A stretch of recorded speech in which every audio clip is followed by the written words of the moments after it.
Hello everyone, my name is Bilal Iqbal. Bio series में यह हमारा 5th लेक्चर है। हम पढ़ रहे हैं डाइजेशन एंड एब्जॉर्प्शन। कल बच्चों हमने डील किया था आपका जो इंटेस्टाइनल जूस था, ठीक है, इंटेस्टाइनल ग्लैंड्स थी, पैनक्रियास था, उसका exocrine part, endocrine part, islet of Langerhans और जो पैनक्रियाटिक एंजाइम है उसके बारे में। आज हम डील करेंगे जो हमारा लीवर है और जो पैनक्रियास था उसके जो फंक्शन थे उसके बारे में। ठीक है, ठीक है, लेट्स स्टार्ट।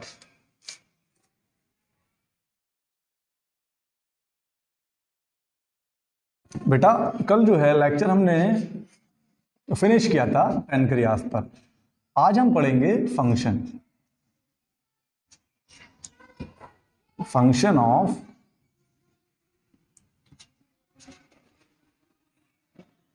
पैनक्रियास।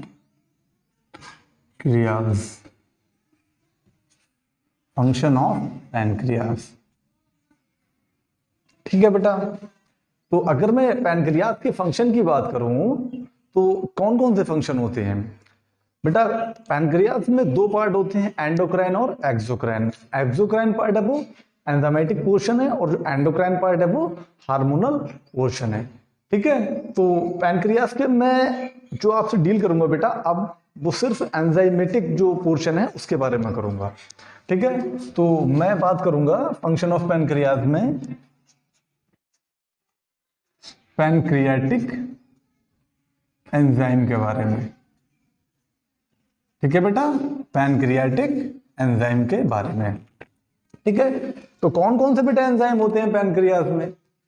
मैंने आपको कल भी बताया था लेक्चर में, ट्रिप्सिनोजन, काइमोट्रिप्सिनोजन, आपको लोकेशन दिखाई थी जो आइलेट ऑफ लैंगरहैंस है उनकी।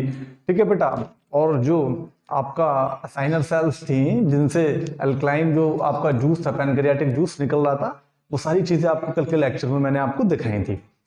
ठीक है, तो कौन कौन से एंजाइम होते हैं? जैसे कि सबसे पहले बेटा ट्रिप्सिनोजन। ट्रिप्सिनोजन, ठीक है बेटा, ये जो एंजाइम है ये ट्रिप्सिनोजन प्रो एंजाइम है। कैसा एंजाइम है? Pro enzyme, pro pre prime, इसका मतलब होता है पहले। ठीक है, यानी कि जो एक्टिव एंजाइम है वो इसी से ही बनेगा। ठीक है, ये क्या है बेटा? Pro enzyme. और ये बेटा जब आएगा हमारा इंटेस्टाइनल ड्यूडेनम में, किसमें बेटा? इंटेस्टाइन के, आपको पता है पैनक्रियास कहां पर अटैच होता है? जो ड्यूडेनम होती है इंटेस्टाइन का फर्स्ट पार्ट, वहां पर। तो ऑब्वियसली बेटा पैनक्रियाट के जो एंजाइम है वो किसमें आएंगे? सब इंटेस्टाइन में ही आएंगे। ऐसा थोड़ी ना है कि फूड, बेटा ये एंजाइम है, समझ रहे हो आप? इनका काम है फूड को डाइजेस्ट करने का। ठीक है, फूड के अंदर जो सब्सटेंस है उनको डाइजेस्ट करने का। अब एक बात बताओ बेटा, फूड जो है वो इंटेस्टाइन से होता हुआ जाएगा ना, या पैनक्रियास में जाएगा फूड? ना, पैनक्रियास में नहीं जाएगा। हाँ, लेकिन जो पैनक्रियाटिक एंजाइम है वो जरूर इंटेस्टाइन में आ जाएंगे। ठीक है, तो ये आपका रिलीज होगा बेटा कहां पर? ड्यूडेनम में, और ये बन जाएगा बेटा ट्रिप्सिन। क्या बन जाएगा बेटा? ट्रिप्सिन। अच्छा, इसको ट्रिप्सिन में कन्वर्ट जो करेगा उसको बोलेंगे एंट्रोकाइनेस। मैंने कल बताया था आपको जो इंटेस्टाइनल म्यूकोजा होती है ड्यूडेनम की, इंटेस्टाइनल म्यूकोजा ड्यूडेनम की बेटा, उससे रिलीज होता है ये वाला एंजाइम एंट्रोकाइनेस, और ये ट्रिप्सिनोजन को बदल देता है एक्टिव ट्रिप्सिन में। ठीक है बेटा, अभी इसको दोबारा से भी इन सारी रिएक्शंस को पढ़ेंगे। अभी आप यहां पढ़ लो, फिर सेपरेट जब अभी कुछ देर बाद जब हम पढ़ेंगे, डील करेंगे डाइजेशन से, रिएक्शन से, तब आप फिर से पढ़ोगे। ठीक है, तो रिवीजन भी हो जाएगा आपका इंटेस्टाइनल एक्टिव ट्रिप्सिन में। ठीक है बेटा, बेटा ट्रिप्सिन के बारे में एक दो बात है आप याद रखना। ट्रिप्सिन जो होता है, पहली चीज, ट्रिप्सिन जो होता है बेटा, ये प्रोटीन डाइजेस्टिंग एंजाइम है। क्या है बेटा? प्रोटीन डाइजेस्टिंग एंजाइम है। ठीक है, अगर मैं इसकी डिस्ट्रीब्यूशन की बात करूं तो थ्रू आउट एनिमल किंगडम।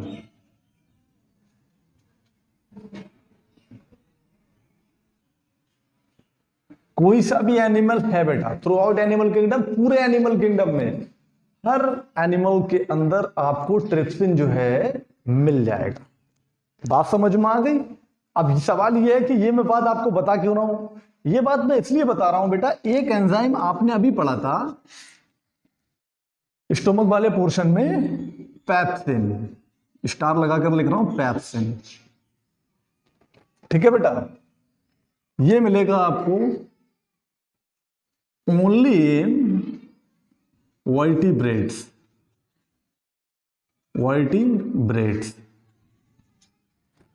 जो वर्टिब्री हैं बेटा, जो वर्टिब्री एनिमल्स हैं बेटा, वर्टिब्रेट्स हैं, पेप्सिन सिर्फ उन्हीं के अंदर मिलेगा बेटा। पेप्सिन भी एक प्रोटियोलिटिक एंजाइम है। बात समझ में आ गई? पेप्सिन भी प्रोटियोलिटिक एंजाइम है। तो ट्रिप्सिन जो है वो पूरे एनिमल किंगडम में मिल जाएगा, लेकिन पेप्सिन जो है सिर्फ वर्टिब्रेट्स में मिलेगा। ठीक है, एक बात और याद रखना बेटा ट्रिप्सिन की,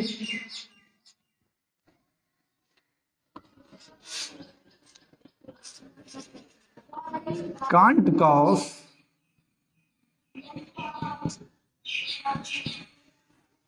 curdling of milk। ठीक है, अगर कोई आपसे पूछता है बेटा क्या ट्रिप्सिन जो है वो मिल्क की कर्डलिंग करा सकता है, कहने का मतलब दूध का पाचन, जो दूध होता है बेटा मिल्क, उसका डाइजेस्ट करा सकता है।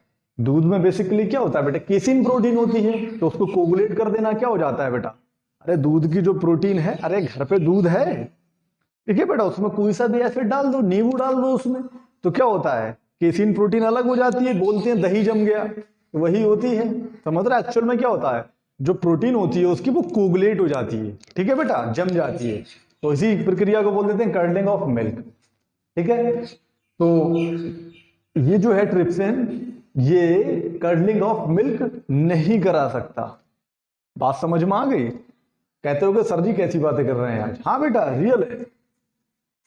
सवाल ये है बेटा कि कर्डलिंग ऑफ मिल्क कराता कौन है? जब ये नहीं करा सकता तो कराता कौन है? ठीक है बेटा, एक एंजाइम एंट्रोकाइनेस ट्रिप्सिन काइमो ट्रिप्सिनोजन। ठीक है बेटा,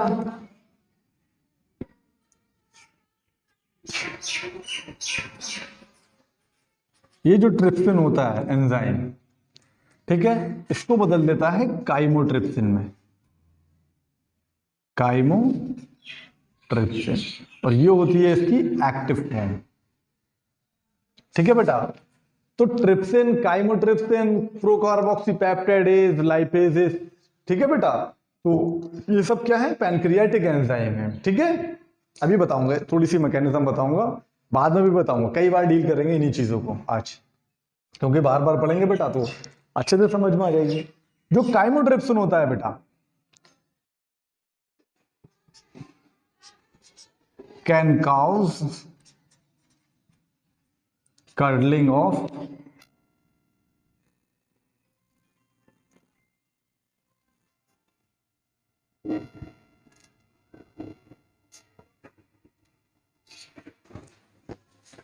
ठीक है बेटा, तो जो काइमोट्रिप्सिन है can cause curdling of milk. ठीक है, ये कर्डलिंग ऑफ मिल्क करा सकता है, दूध को दही बना सकता है, आई मीन दूध की प्रोटीन को डाइजेस्ट कर सकता है। ठीक है, ऑल्सो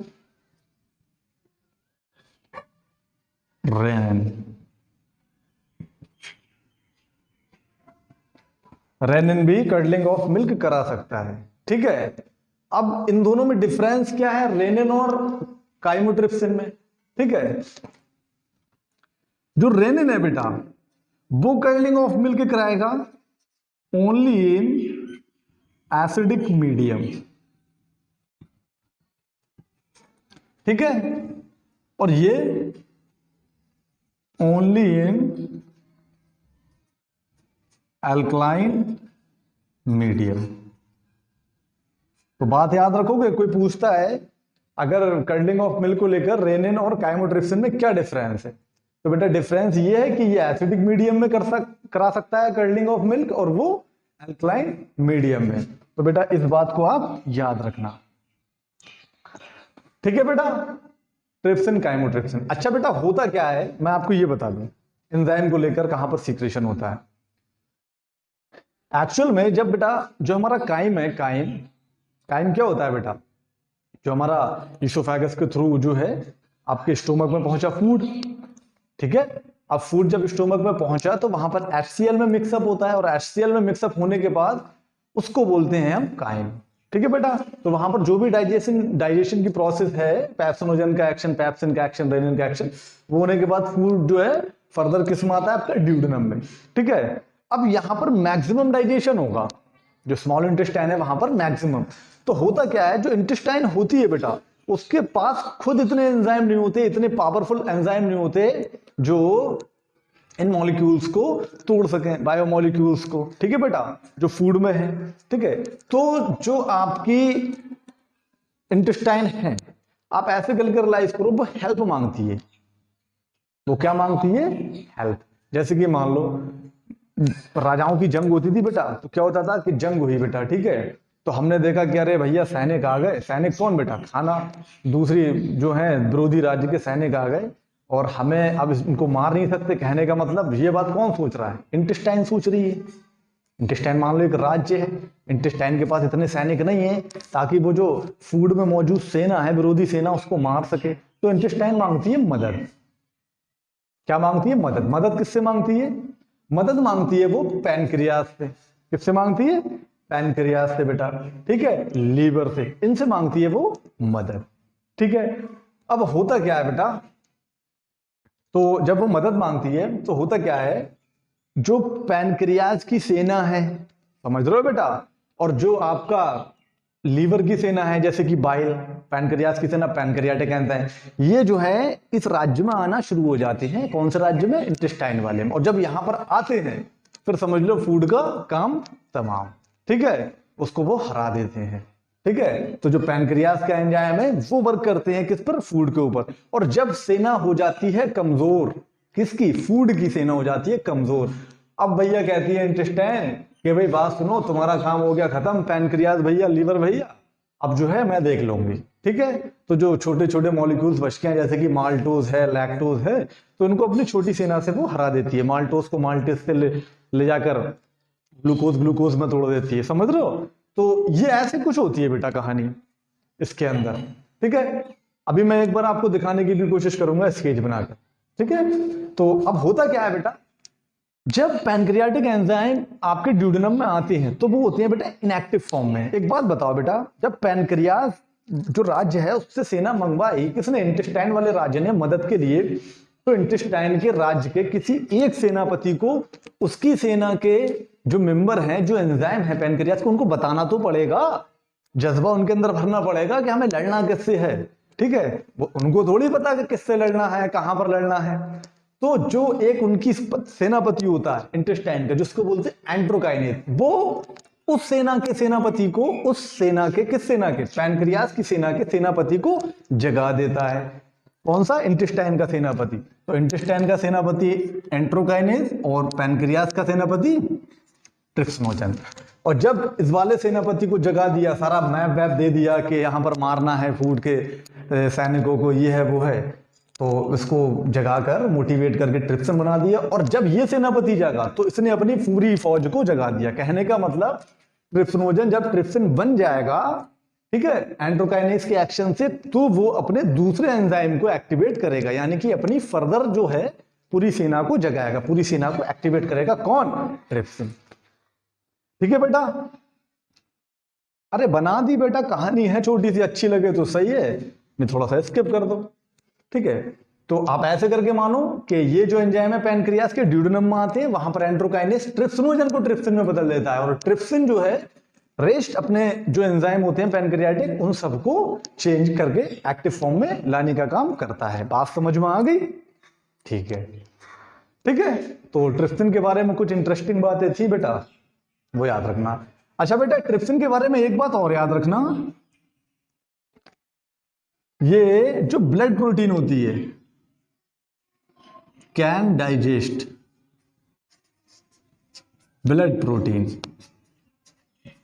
आप सोचते होगे क्या रे, क्या मतलब, क्या डाइजेशन में कोई ब्लड का सेवन करता है क्या ड्रैकुला रुकुला के बाद? हाँ बेटा, ड्रैकुला के हाँ, ड्रैकुला का डाइजेस्टिव सिस्टम है बेटा ये। जब ब्लड की बात चल रही है डाइजेशन की, तो जाहिर सी बात है वो खून वून पीता होगा। तो इस ड्रैकुला को बोलते हैं बेटा, इसके खानदान को बोलते हैं सैंगुइवोरस। क्या बोलते हैं? सैंगुइवोरस।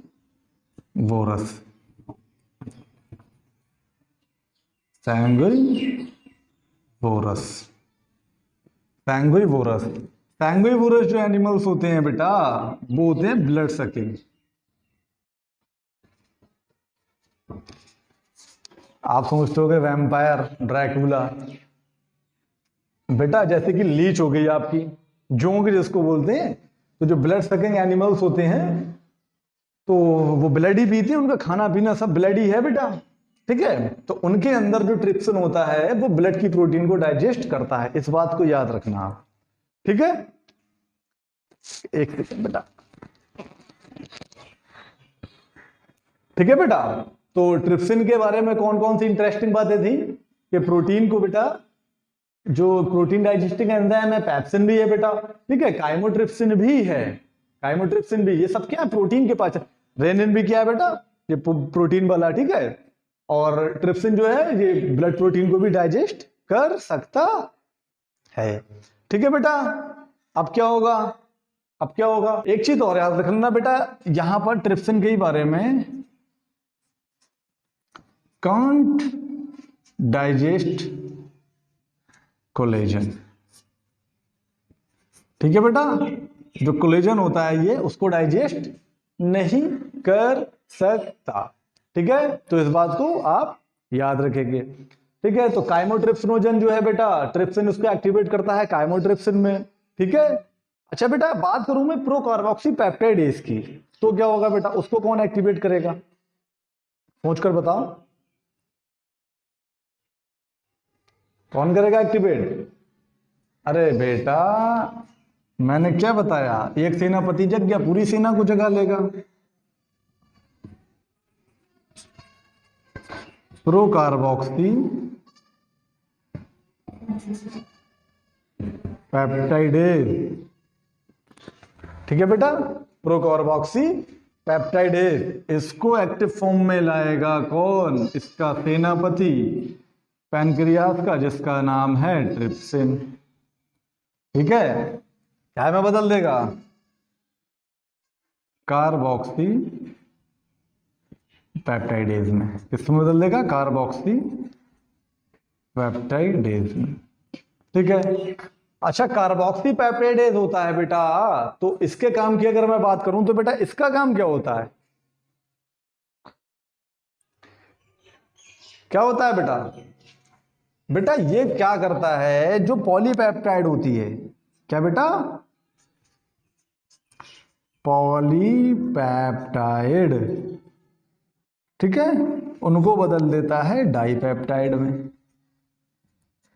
क्या में बेटा? अरे मेरे लाल, देखो पेप्टाइड जो है, पॉलीपेप्टाइड चेन है बेटा अमीनो एसिड की। ठीक है, पेप्टाइड, पॉली का मतलब बहुत सारी जुड़े हुए हैं, डाई का मतलब दो हैं बेटा, समझ रहे हो? तो ये पॉलीपेप्टाइड को डाइपेप्टाइड में बदल देगा। कैसे? कैसे? अगर कोई पूछता है तो आप लिख देना, cleave polypeptide chain, cleave polypeptide chain from the side of carboxylic group. Carboxylic group बेटा, पॉलीपेप्टाइड चेन में जहां कार्बोक्सिलिक ग्रुप दिखेगा वहां से क्लीव, क्लीव का मतलब कट करेगा कौन? कार्बोक्सी पेप्टाइडेज, इसीलिए तो उसको बोलते हैं कार्बोक्सी पेप्टाइडेज। समझ रहे हो? इसीलिए इसका नाम पड़ा है कि ये पेप्टाइड चेन में से कार्बोक्सिलिक साइड से क्लीव करता है, अरे डाइजेशन का मतलब ही होता है टुकड़े करना, बड़े को छोटा करना। तो चेन बड़ी है, उसका टुकड़े करेगा, काटेगा मतलब डाइजेस्ट करेगा बेटा फर्दर। ठीक है, अब मान लो ये यहां पर अगर कहीं दूसरी तरफ से साइड से कट करता तो उसका नाम होता कुछ और।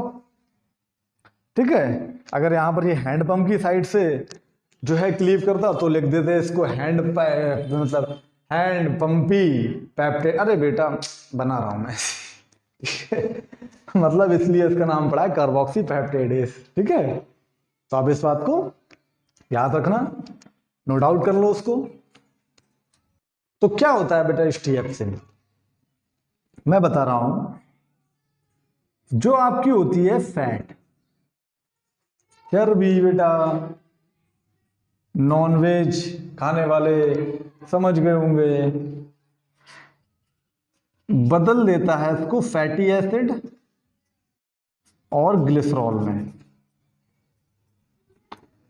बताओ उस एंजाइम का नाम, जो पैनक्रियाटिक एंजाइम का नाम जो फैट को फैटी एसिड ग्लिसरॉल में बदलता है, उसको बोलते हैं बेटा HTF। अरे बेटा घबरा क्यों रहे हो, ये पैनक्रियाटिक लाइपेज है ये, समझ रहे हो, नाम है इसका, सजाने वाले ने सजा दिया HTF, पैनक्रियाटिक लाइपेज। ठीक है क्या बेटा, ये लाइपेज ही होता है जो पैनक्रियास से निकलता है। स्टोमक से भी लाइपेज निकलता है, बताया था, लेकिन वो वहां से सही से एक्शन नहीं दिखा पाता। तो बेटा ये तो थे बेटा फंक्शन ऑफ पैनक्रियास। ठीक है, मैं इसको रब कर रहा हूं।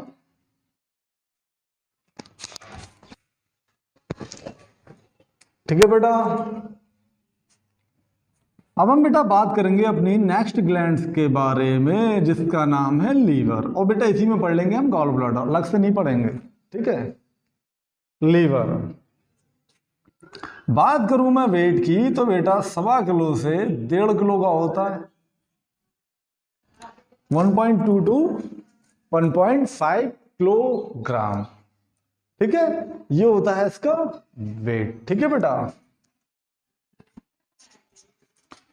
लार्जेस्ट ग्लैंड्स होती है बेटा ये, लार्जेस्ट ग्लैंड। अगर कोई पूछता है बेटा बॉडी की सबसे लार्जेस्ट ग्लैंड कौन सी है, तो लीवर है बेटा। ठीक है, अगर कोई पूछता है सबसे बड़ी डाइजेस्टिव ग्लैंड कौन सी है, तो वो भी लीवर ही है। ये मत बता देना कि आप सुनो कि अरे उसने पूछा है सबसे बड़ी, अरे लार्जेस्ट पूछा है तो स्किन बता दो। ठीक है बेटा, तो स्किन जो है वो ऑर्गन है। ठीक है, तो याद रखना इस चीज को।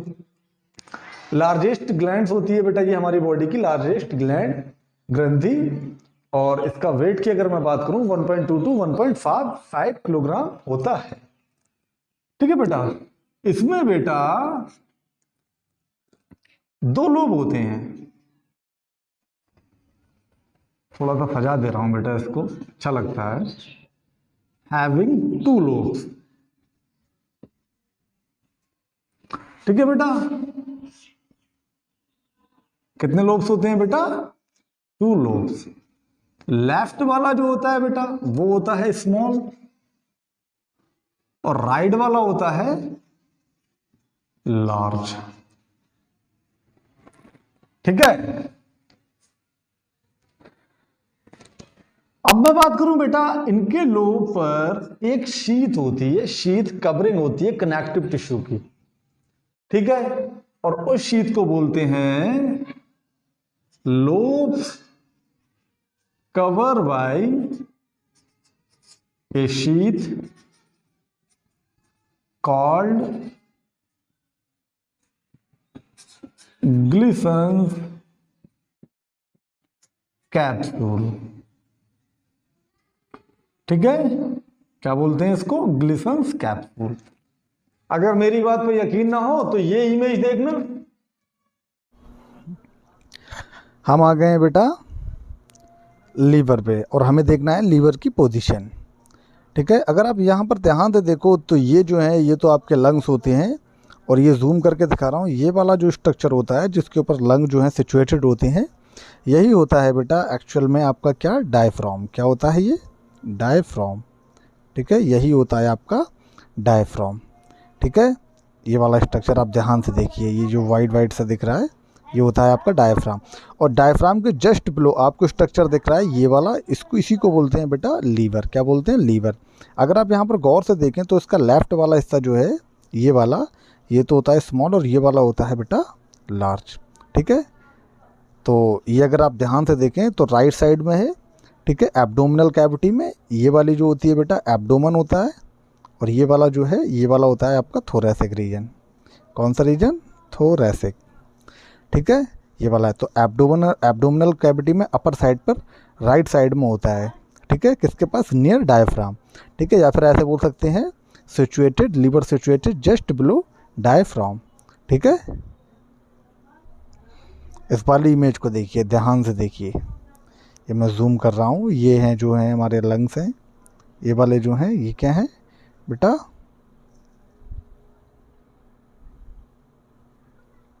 इस इमेज को देखिए, ये क्या है? हमारे लंग्स हैं ये वाले। ठीक है, और लंग्स के जस्ट नीचे आपका जो है डायफ्राम होगा, और डायफ्राम के जस्ट नीचे आपका लीवर।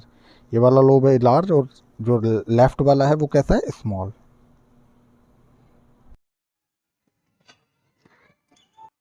देख लिया बेटा इसकी पोजीशन जो है उसके बारे में कि कहाँ पर सिचुएटेड है बेटा ये।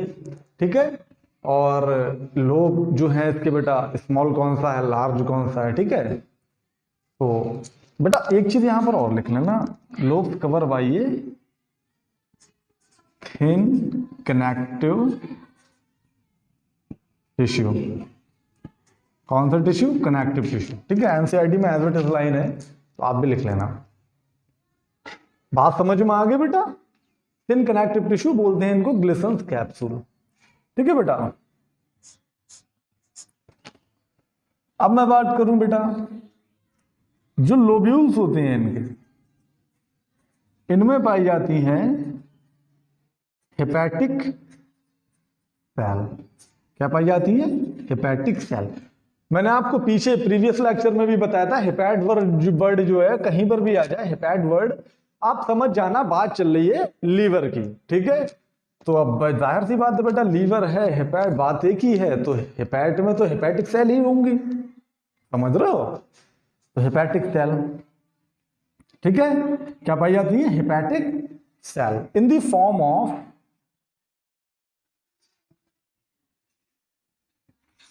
कॉर्ड्स।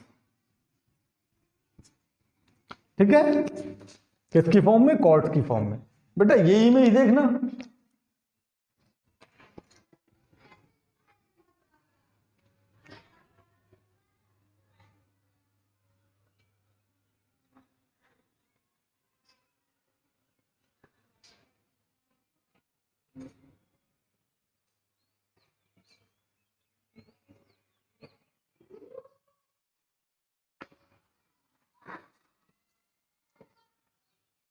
देखा बेटा आपने कि जो इसके लोब्यूल्स हैं तो उनमें कैसे हेपेटिक सेल का अरेंजमेंट है।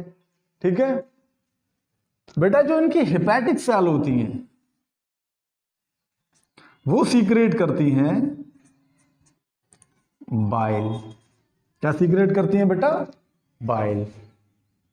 क्या सीक्रेट करती हैं? बाइल। अब बेटा सीक्रेट तो बाइल करती हैं, बाइल का मतलब पित्त रस। क्या बेटा? पित्त रस। सीक्रेट तो हेपेटिक सेल करती है, कहने का मतलब लीवर। ठीक है, लेकिन अगर स्टोरेज की बात की जाए, स्टोर एंड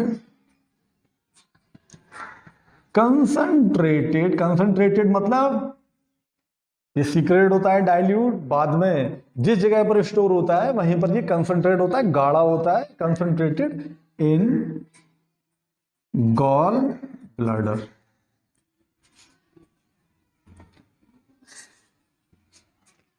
अब गॉल ब्लैडर क्या है? अभी आपको मैंने इमेज में भी दिखाया था। गॉल ब्लैडर कैसा था बेटा? एक संरचना थी शिष्ट की तरह, थैलीनुमा संरचना थी। ठीक है, कैसी संरचना थी बेटा? थैलीनुमा, गॉल ब्लैडर। अभी बताऊंगा इसके बारे में भी, डक्ट के बारे में। ठीक है, store and concentrated in gall bladder through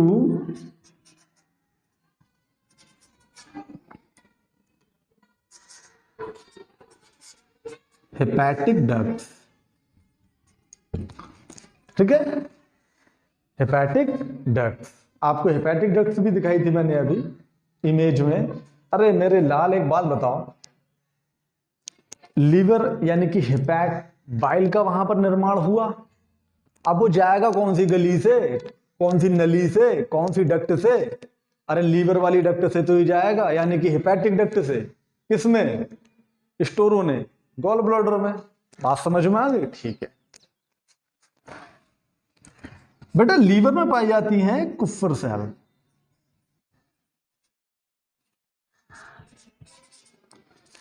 कौन सी सेल? कुफर सेल। अब ये क्या है बेटा? ये प्रोटेक्ट करती हैं लीवर को। कैसी होती है नेचर में बेटा? ये प्रोटेक्टिव, और ये होती हैं फैगोसाइटिक इन नेचर। अब फैगोसाइटिक का मतलब क्या है सर जी? इस वर्ड को सुना तो बहुत बार है हमने, फैगोसाइटिक, लेकिन आज तक पता नहीं चल पाया है फैगोसाइटिक नेचर में क्या है। क्या ये मार देती हैं किसी जो ऑर्गेनिज्म होता है, बैक्टीरिया होता है या कोई दूसरी डेड सेल होती है, उसको क्या खत्म कर देती है? ना बेटा, फैगोसाइटिक का मतलब होता है खा जाना। फैगोसाइटिक मतलब यहां पर आप करके लिख लो, फैगोसाइटोसिस का मतलब होता है एक सेल का दूसरी सेल को खा जाना। अब कहोगे सर एक सेल का दूसरी सेल को खा जाना, कुछ बात समझ में नहीं आई। एक सेल दूसरी सेल को कैसे खा जाएगी? अगर आप ये बोलते हैं कि किसी एनिमल का टिश्यू को खा जाना, या फिर आप ये बोलते कि किसी एनिमल का जो है मसल्स को खा जाना, तब तो समझ में आ रहा। सेल सेल को कैसे खा जाएगी? बेटा खा लेती है, मैं बता रहा हूं। अमीबा देखा होगा बेटा आपने, यहां पर बना दे रहा हूं डायग्राम। मान लो ये है कुफर सेल, मान लो कुफर सेल है। अब इसको कोई माइक्रो ऑर्गेनिज्म दिखाई दिया, ठीक है, कोई दूसरी सेल दिखी, फॉरेन सेल, खतरनाक है, मतलब पैथोजेनिक सेल है वो, ये है कुफर सेल। तो ये काम कैसे करेगी? जब वो उसके टच में आएगी दूसरी वाली सेल, कैसी सेल है बेटा? ये पैथोजेनिक।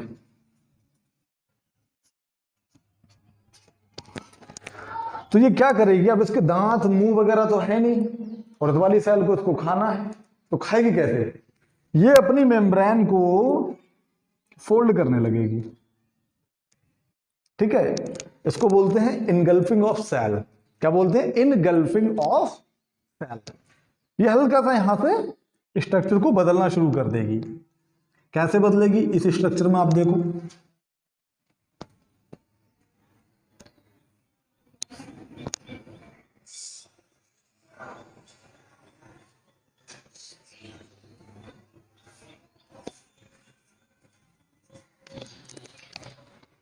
दूसरी वाली सेल जो है बेटा वो यहां पर आ गई, जो फैगोसाइटिक थी, ये कुफर सेल थी, ठीक है। अब ये क्या करेगी? दोबारा से अपने स्ट्रक्चर को बदलेगी। ये कुछ दिखाई देगी बेटा आप इस तरह से,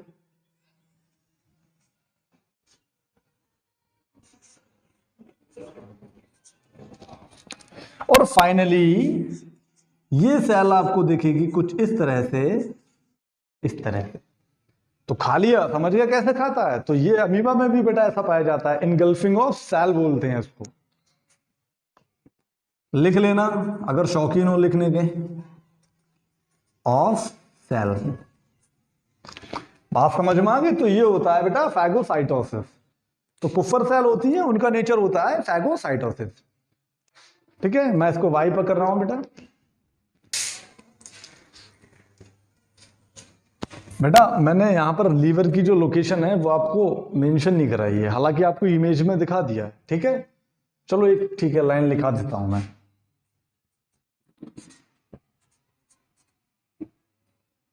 situated in right side of abdominal cavity, ठीक है, upper right side, upper right side near diaphragm.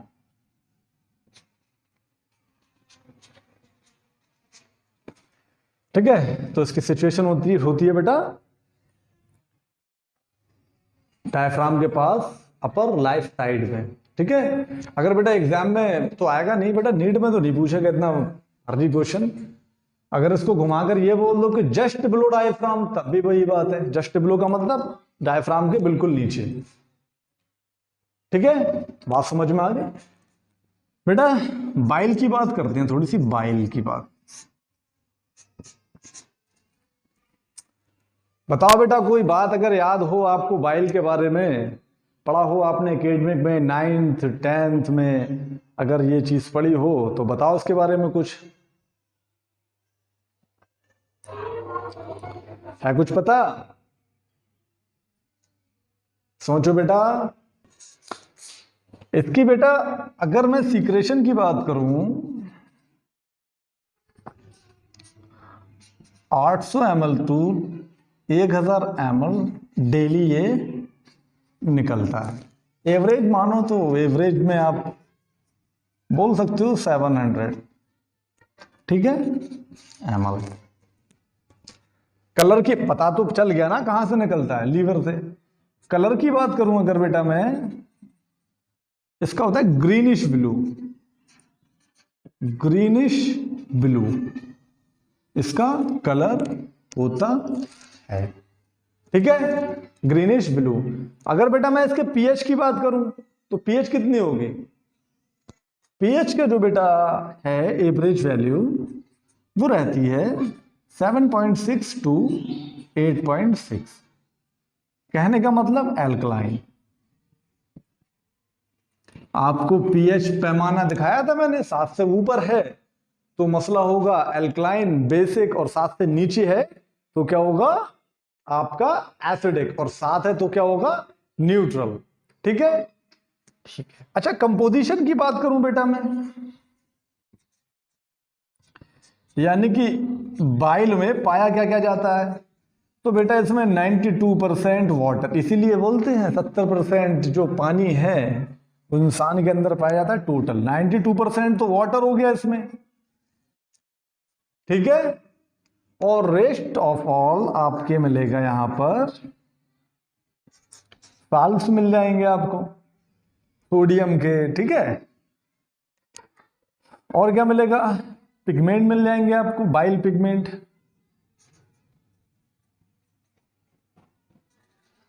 कौन कौन से? दिलरुबा नहीं बेटा, बिलरुबिन एंड बाइल वर्डिन। दिलरुबा के नाम से खुश हो गए बेटा, बिलरुबिन एंड बाइल वर्डिन।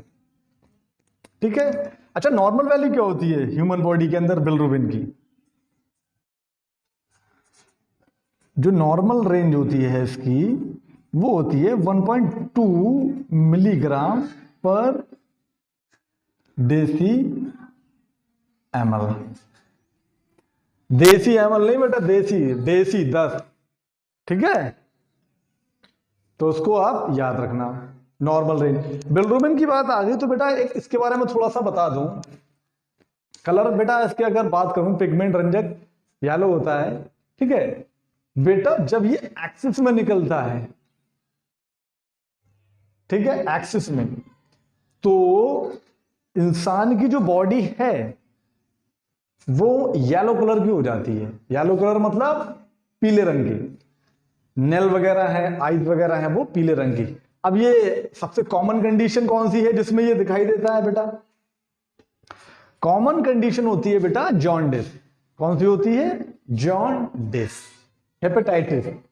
अब बेटा मैंने आपको वर्ड लिखकर दिखा रहा हूं, हेपेटाइटिस। टाइटिस, हेपेट का मतलब लीवर, आइटिस का मतलब सूजन, कहने का मतलब गड़बड़ी, लीवर में गड़बड़ी। जब लीवर में गड़बड़ी हुई तो ये बताओ इन पिगमेंट के कोई ना कोई गड़बड़ी होगी ना। एक्चुअल में क्या होता है, बिलिरुबिन जो है, जब हेपेटाइटिस की कंडीशन होती है, बिलिरुबिन हमारे ब्लड में एक्सेस में क्या हो जाता है बेटा, एक्सेस में पाया जाता है। ये कुल मिला के मैं बात करूं, यूटिलाइज नहीं हो पाता, ना ही एक्सक्रीट हो पाता है। समझ रहे हो? तो ब्लड में जमा होता रहता है और इंसान दिखता है हमें पीला पीला। ठीक है, बोलते हैं काली पीलिया हो गई, काली पीली। अरे बेटा काली पीलिया कुछ नहीं होती है कि काली पीलिया पीला। अरे बेटा जब ज्यादा खतरनाक हो गया बेटा हेपेटाइटिस, उसको बोल दिया काली पीलिया। अब ऐसा थोड़ी ना कि काली पीलिया में इंसान जो है काला पड़ जाएगा, होता है कुछ केस में।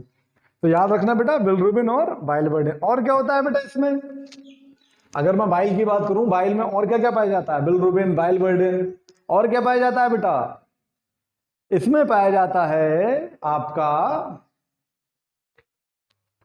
ऑब्वियसली ये काम करता है बेटा फैट पे, एमल्सिफिकेशन कराता है। तो बेटा अगर फैटी एसिड नहीं पाया जाएगा तो काम बनेगा नहीं सही, बेइज्जती हो जाएगी बाइल की। तो फैटी एसिड भी मिल जाएगा और कोलेस्ट्रॉल भी मिल जाएगा।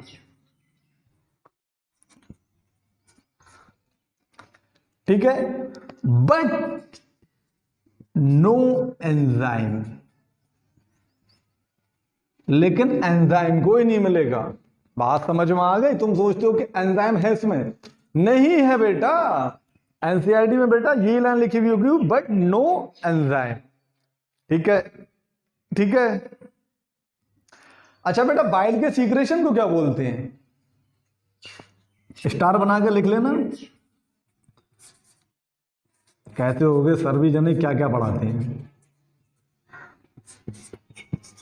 अब मुझे अच्छा लग रहा है तो पढ़ा दे रहा हूं बेटा आपको।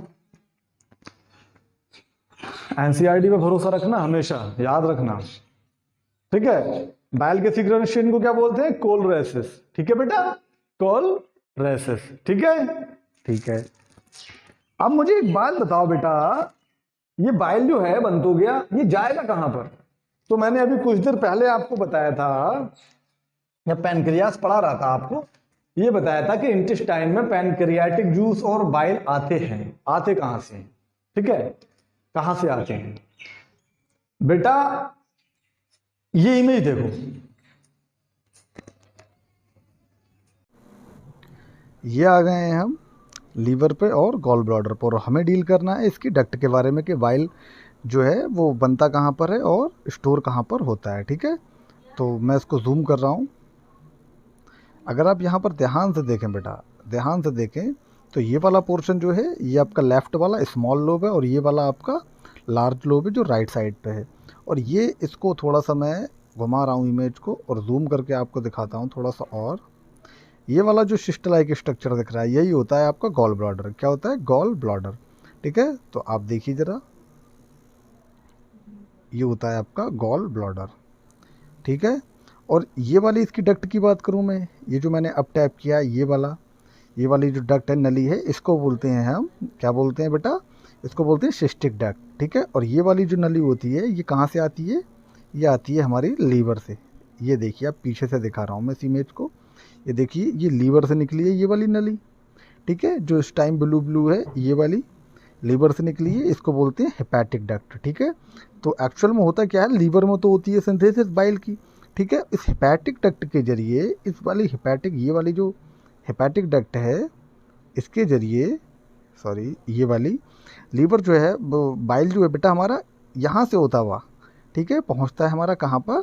सिस्टिक डक्ट से होता हुआ पहुँचता है कहाँ पर? हमारा गॉल ब्लैडर में, यहाँ स्टोर होता है, कंसंट्रेटेड होता है।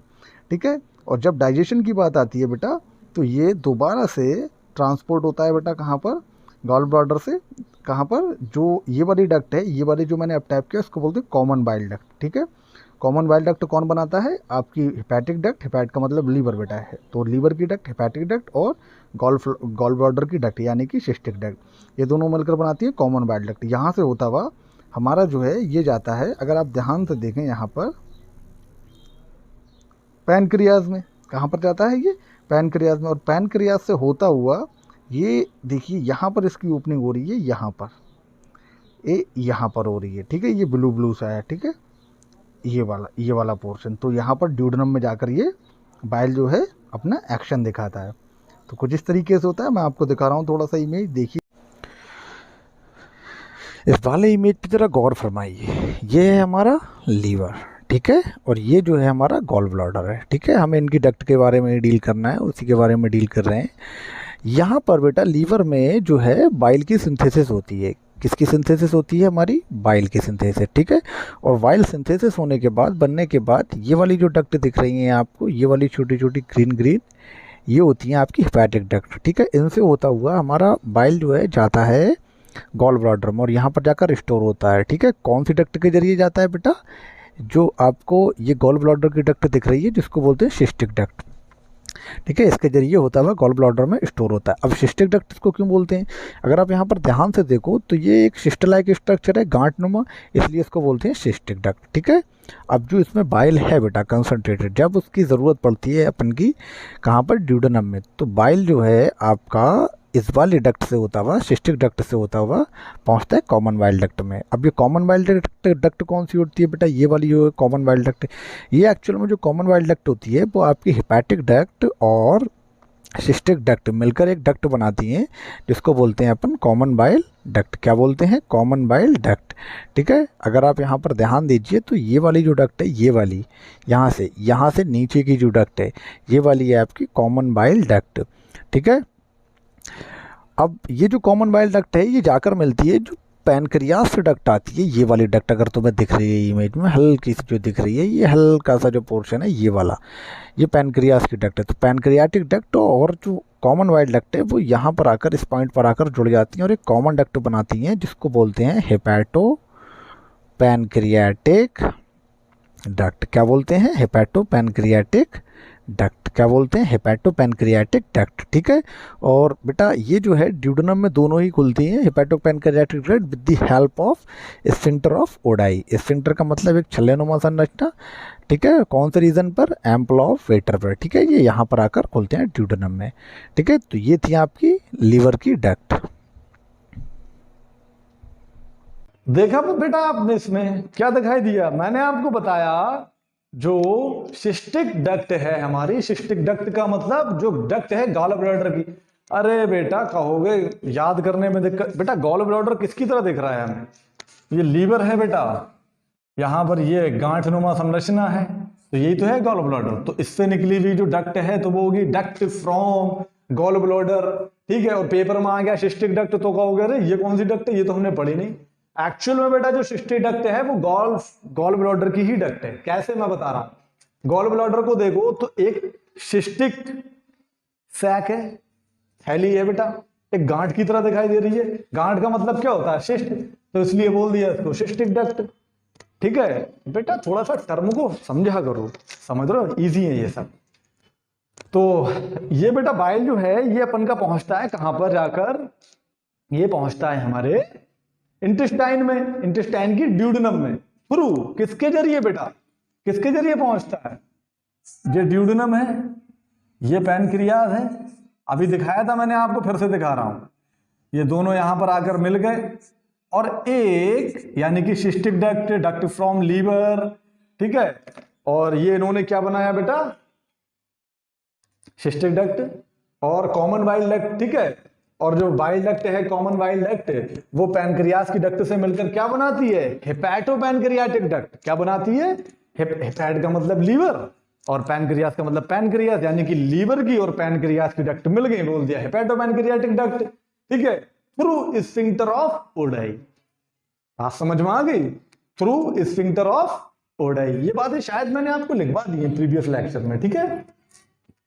बात समझ लेना इसको।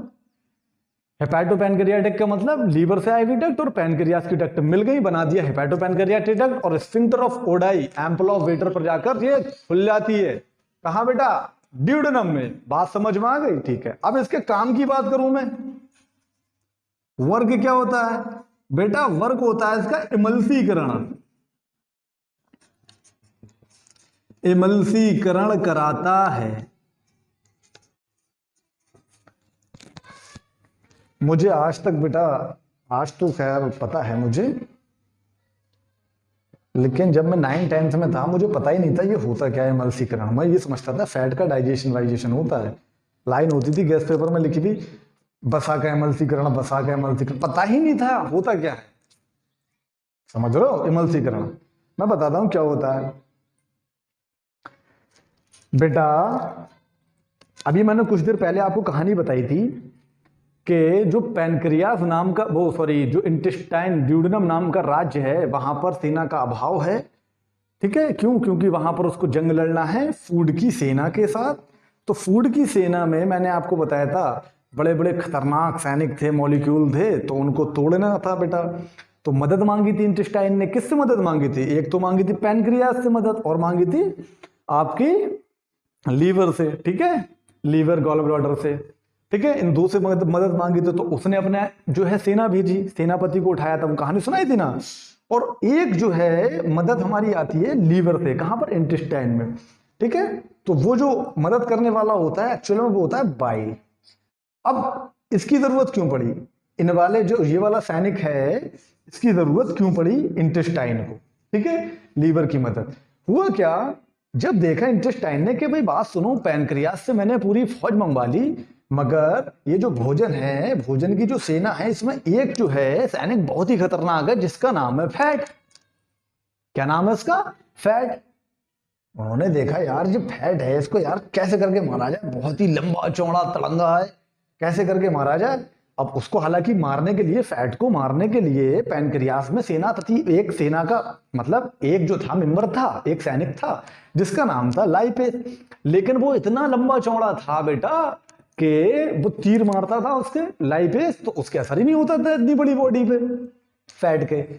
तो फिर जो है हमारे पहुंचते हैं बाइल महाशय। जब बाइल जो है हमारे सैनिक जो था बाइल, ये पहुंचा कहां पर बेटा?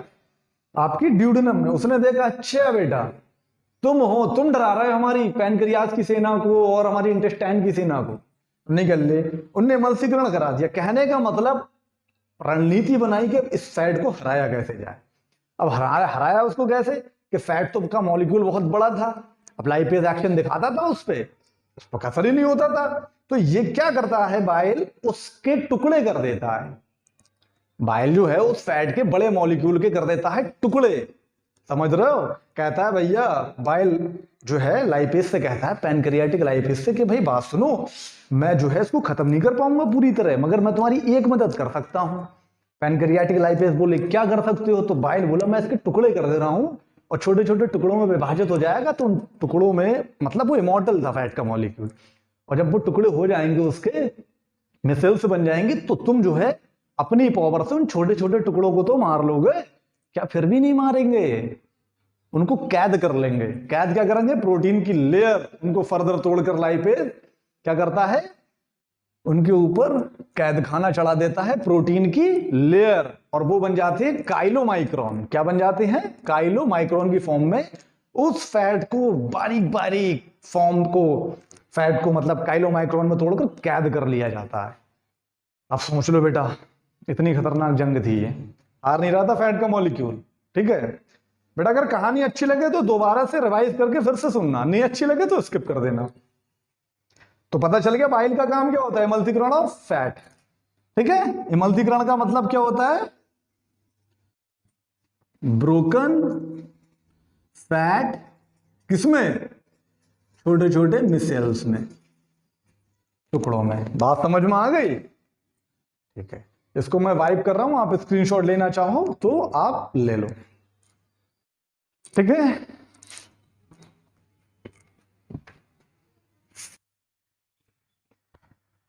ठीक है बेटा। तो ये थी हमारी बेटा ग्लैंड्स। अब हम बात करेंगे digestion of food.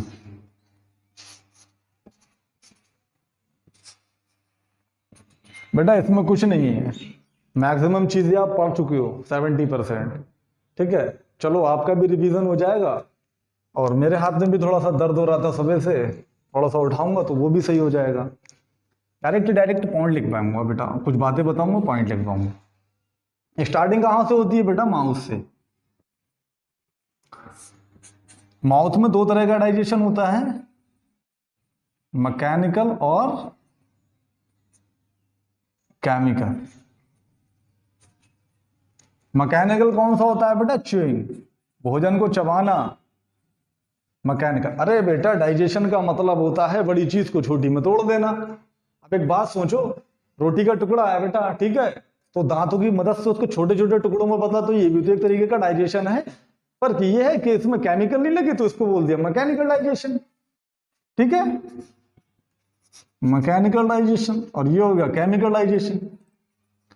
Chemical digestion कौन सा होगा बेटा? यहां पर रिएक्शन लिखवा रहा हूं, इसके बाद जस्ट सीधी सीधी रिएक्शन लिखवाऊंगा। जो आपका बेटा स्टार्च है उसको सैलिवरी एमाइलेज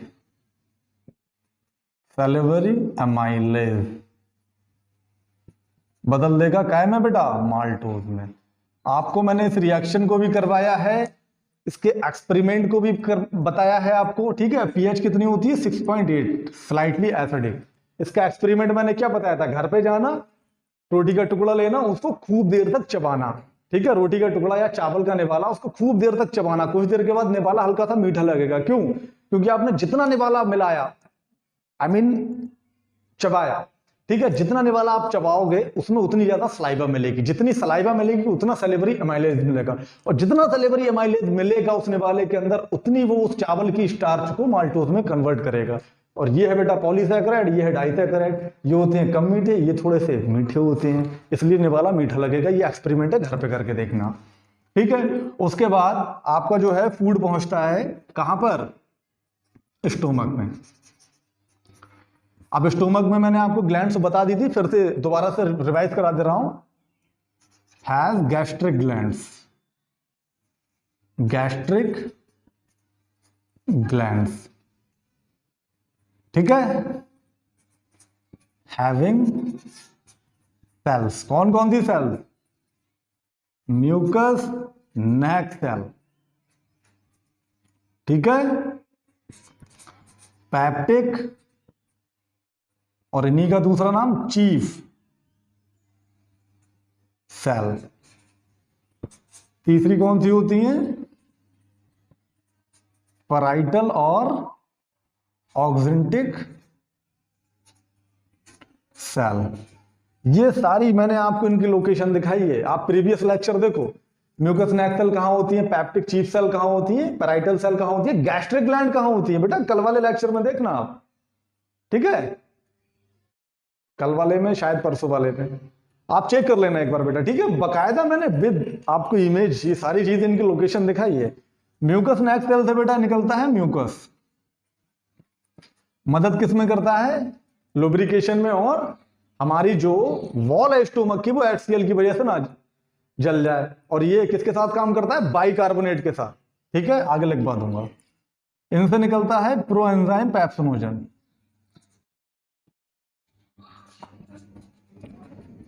अब मेरे लाल ये आपको दिखा दिया है, बता दिया है, बस दस्तूर निभा रहा हूं।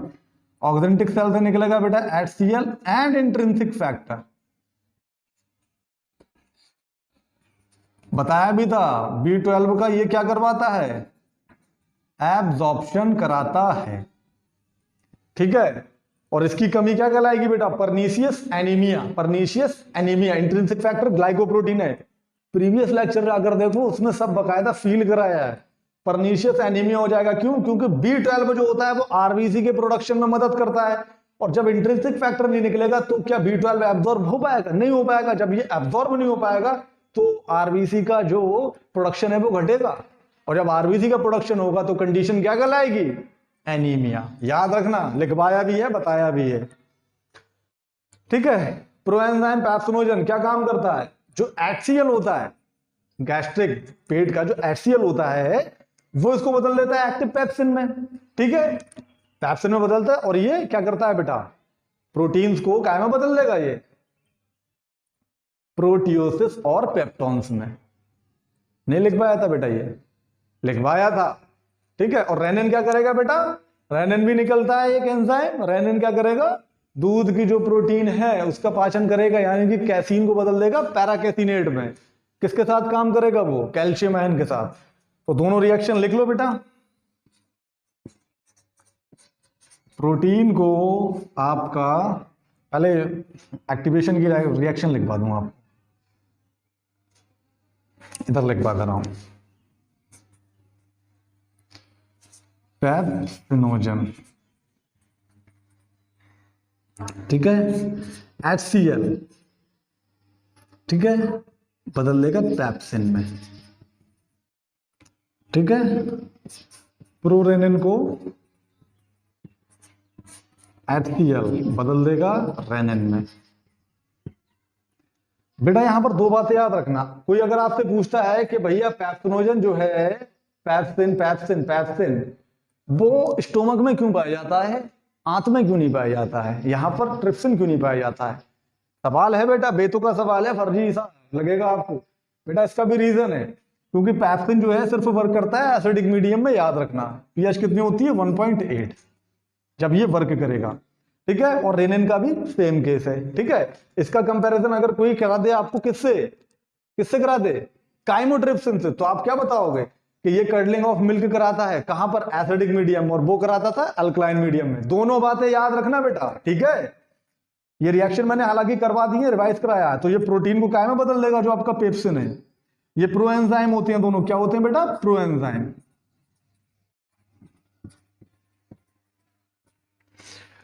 ठीक है। तो पैप्सिन आपका बदल देगा प्रोटियोसिस पेप्टोन्स। बेटा एनसीईआरटी लिखवा रहा हूं इस समय आपको, ठीक है। बात समझ में आ गई, प्रोटियोसिस और पेप्टोन्स, ठीक है। केसीन की बात करूं मैं, केसीन क्या है बेटा, मिल्क प्रोटीन है। अरे इन्फेंट बच्चे पीते हैं ना दूध, लिख लेना यहां पर, इन इन्फेंट्स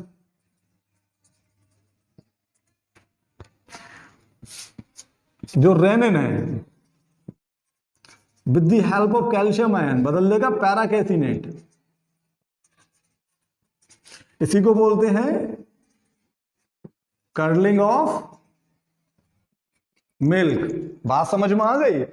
आपको बता रहा हूं बेटा, इसका जो कोई एक्सपेरिमेंट आप देखना आंखों से, जो छोटे बच्चे होते हैं दूध, वो दूध को पलट देते हैं, कभी भी उनका पलटे हुए दूध को देखना, आपको लगेगा वो दही बन गया है, एक्चुअल में डाइजेस्ट हो चुका है, वो रेनिन है, अपना वर्क कर चुका है। एक बात और याद रखना बेटा, रेनिन में बच्चे कंफ्यूज होते हैं, ये तो एंजाइम रेनिन, एक रेनिन होता है ये वाला, ये बेटा हार्मोन्स होता है, आगे पढ़ेंगे, ठीक है। तो सिंगल आयन है तो हार्मोन, डबल आयन है तो एंजाइम, इस बात को याद रखना, ठीक है। इतनी बात समझ में आ गई।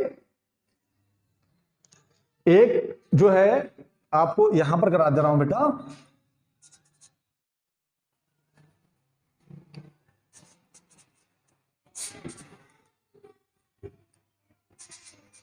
गैस्ट्रिक नहीं दिख रहा है आपको, लाइपेज को बोलते हैं गैस्ट्रिक लाइपेज, ठीक है, गैस्ट्रिक लाइपेज। ये बदल देता है किसमें बेटा, ट्राइग्लिसराइड और मोनोग्लिसराइड में। किसमें, ट्राइग्लिसराइड और मोनोग्लिसराइड में, ठीक है बेटा। कौन, गैस्ट्रिक लाइपेज। लेकिन ह्यूमंस में ये बदल ही नहीं पाता स्टोमक के अंदर, क्यों, क्योंकि इसका जो है यहां पर होता है ड्यू टू एसिडिक मीडियम। और ये वर्क कहां करता है बेटा, लाइपेज कहां पर करता है बेटा, बेसिक मीडियम में। तो ये रिएक्शन होती है, आप लिख लेना, नेग्लिजिबल इन ह्यूमंस, ठीक है, नेग्लिजिबल इन ह्यूमन। लेकिन फिर भी अगर आपसे कोई पूछता है कि रिएक्शन बताओ जो स्टोमक में लाइपेज है उसके एक्शन की, तो बोल देना उसको ट्राइग्लिसराइड मोनोग्लिसराइड में, बट बहुत ही नेग्लिजिबल अमाउंट में। क्यों, ये एसिडिक मीडियम है बेटा, ठीक है, एसिडिक मीडियम की वजह से, और इसका एक्शन रहता है बेसिक मीडियम में, ठीक है, तो इस बात को आप याद रखेंगे। ये तो होती है बेटा रिएक्शन जो थी आपकी, कहां की थी बेटा, स्टोमक की थी। ठीक है, एक चीज और बेटा, मैंने आपको पहले भी बताया था, फिर से बता दे रहा हूं, पॉइंट लिख लेना। जो यहां पर म्यूकस नेक सेल से म्यूकस निकलता है, और जो बाइकार्बोनेट होते हैं बेटा, म्यूकस प्लस बाइकार्बोनेट, ये दोनों सवाल कोई पूछ ले, एक बात बताओ, HCl तो तेजाब है ना, और एसिड जो है कंसंट्रेटेड, अगर मान लो हो गया कभी तो पेट, बेटा HCl इतना खतरनाक होता है, हाथ पे डालो कंसंट्रेटेड, यहां से निकल जाएगा, बहुत खतरनाक होता है। ठीक है, कोई पूछे कि भैया पेट को क्यों नहीं फाड़ रहा है वो, तो आप क्या बताओगे, जो म्यूकस बाइकार्बोनेट है उसके एक्शन को कम करते हैं। ठीक है, तो आप कैसे करके लिखोगे, म्यूकस प्रोटेक्ट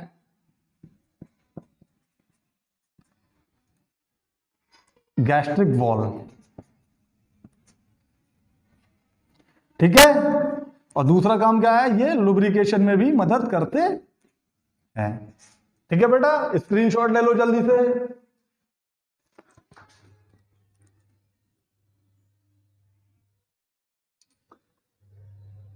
ले लिया स्क्रीनशॉट, ठीक है, वाइप कर रहा हूं मैं।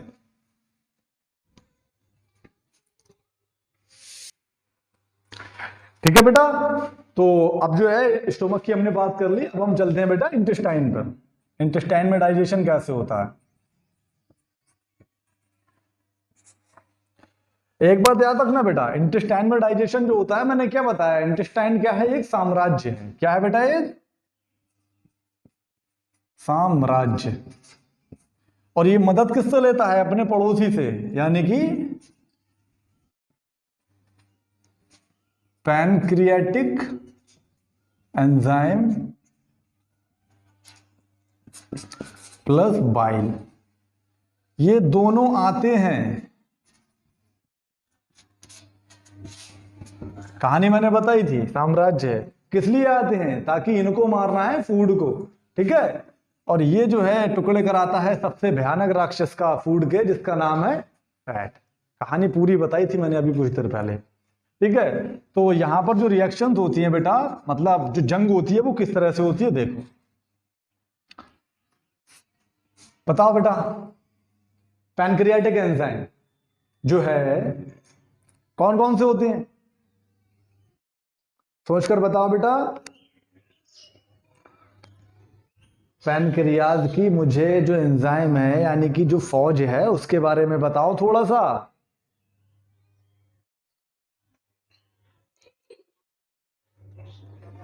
नहीं पता, मैं बता रहा हूं, ट्रिप्सिन, काइमोट्रिप्सिन,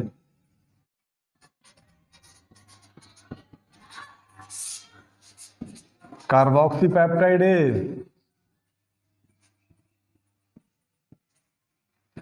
बेटा ये जो सैनिक हैं, ये तो था इनका कौन बेटा, सरदार। ठीक है, और इसको जगाया किसने था, इंटेस्टाइन के सरदार ने, जिसका नाम था एंट्रोकाइनेज, और ये इन सबको जगाएगा, यानी कि इन सबको एक्टिवेट कौन करेगा, ट्रिप्सिन। और ये करते क्या है बेटा, अलग अलग रिएक्शन भी दिखाई थी अभी थोड़ी देर पहले, काइमोट्रिप्सिन की दिखाई थी, ट्रिप्सिन की दिखाई थी, कार्बोक्सीपेप्टाइडेज की दिखाई थी। अब एनसीईआरटी वालों ने क्या करा है, इसको मर्ज करके रिएक्शन दिखा दी है। ठीक है बेटा, प्रोटीन, पेप्टन्स, ठीक है, और क्या था बेटा, सोचकर बताओ, प्रोटीएसेस। बात सब ये बेटा प्रोटीन की ही चल रही है, इसको बदल देते थे किसमें, डाइपेप्टाइड में। ये रिएक्शन उन्होंने मर्ज करके दिखा दिया यहां पर जोड़ के, एनसीईआरटी में ऐसा ही लिखा है। ठीक है, ये जो है भोजन के इन वाले सैनिकों को खत्म करेंगे। कौन से वाले सैनिक, ये वाले सैनिक। बात समझ में आ गई। ठीक है, और बेटा यहां पर कौन सी रिएक्शन होगी, कौन किसको खत्म करेगा, मुझे बताओ बेटा। जो कार्बोहाइड्रेट है,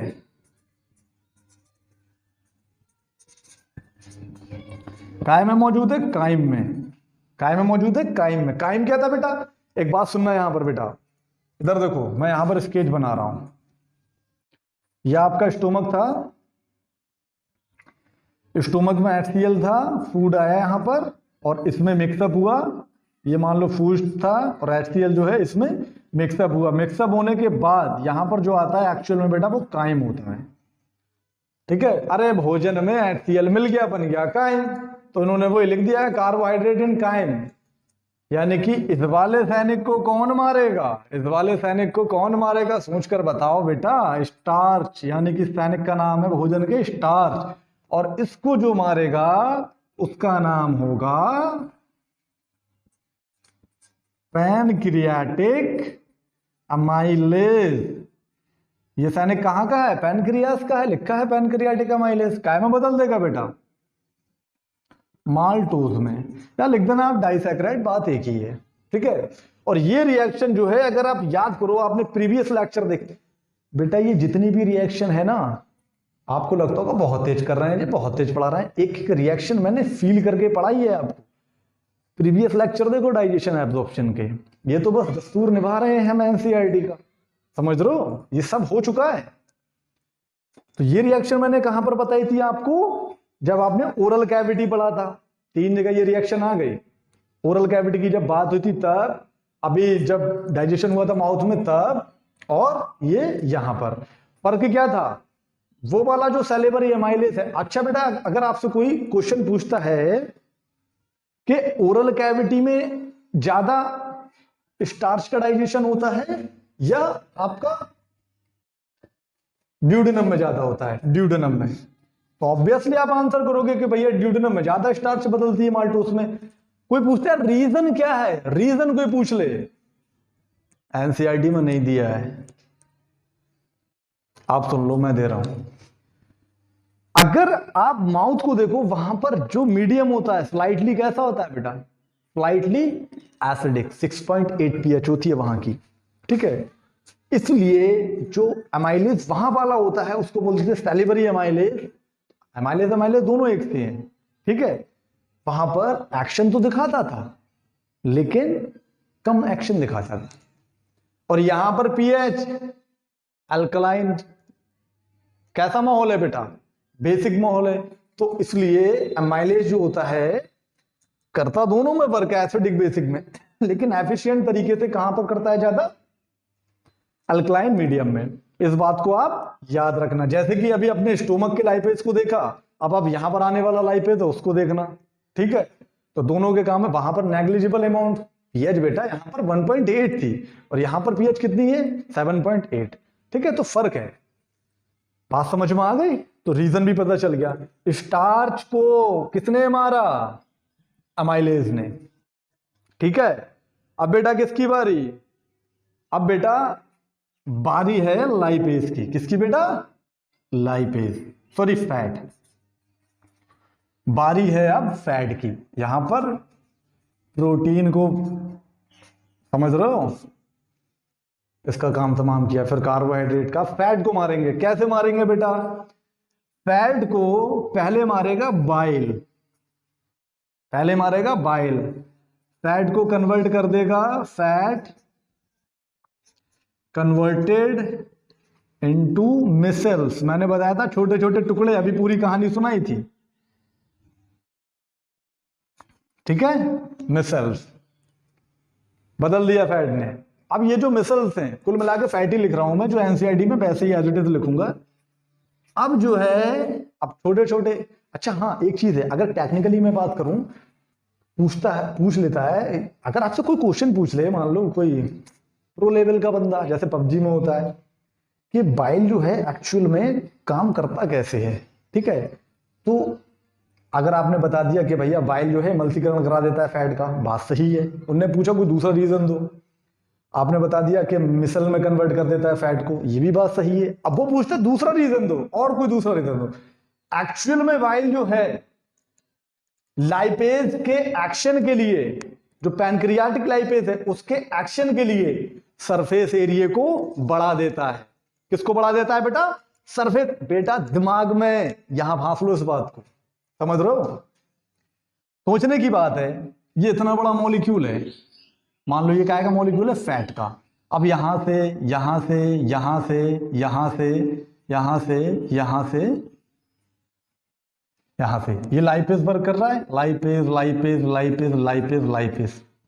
तो इसको यही सरफेस तो मिल रहा है सिर्फ एक्शन दिखाने के लिए। तो ये इतना बड़ा मॉलिक्यूल है फैट का, तो सही से एक्शन नहीं दिखा रहा है, तो फैट क्या करेगा, सॉरी बाइल यहां पर आएगा, बाइल इसको कन्वर्ट कर देगा छोटे छोटे टुकड़ों में।